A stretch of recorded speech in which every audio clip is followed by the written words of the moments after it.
Lilipad patungong Brunei si Pangulong Ferdinand Marcos Jr. sa darating na Martes para sa isang state visit mula May 28 hanggang 29. Sa pre-departure briefing sa Malacanang, sinabi ni Foreign Affairs spokesperson Maria Teresita Daza na naimbitahan ang Pangulo ni Sultan Hassan al-Bolkiah para bumisita sa kanilang bansa. Ayon kay Daza, kukumustahin rin ni Pangulong Marcos sa mga Pilipino sa Brunei. Tinaya ng DFA na nasa 20,000 ang mga Pilipinong naninirahan sa naturang bansa. While in Brunei, the President will be meeting with His Majesty the Sultan, who is also Sultan Head of State of Brunei Darussalam.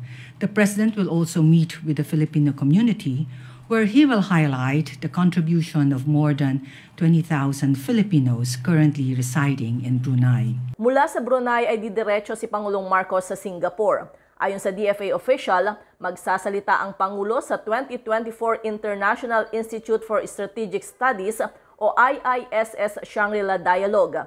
Ang IISS Shangri-La Dialogue ay mahalagang pagpupulong sa Asia na nakasentro sa mga usaping pangseguridad, hindi lang sa rehiyon kundi sa buong mundo. Sabi ni Assistant Secretary Eileen Menjola Rao ng DFA Office of the Asian Pacific Affairs, isang leader lang ang nagde-deliver ng keynote address sa okasyong ito kada taon at si PBBM ang napili para sa 21st edition ngayong taon. Only one leader delivers this address every year, and President Marcos was given the distinct honor for this year's Shangri-La Dialogue.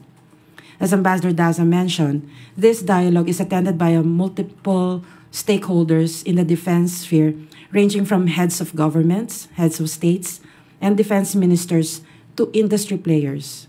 Para sa MBC TV Network News, ito si Let Narciso. Sama-sama tayo, Pilipino.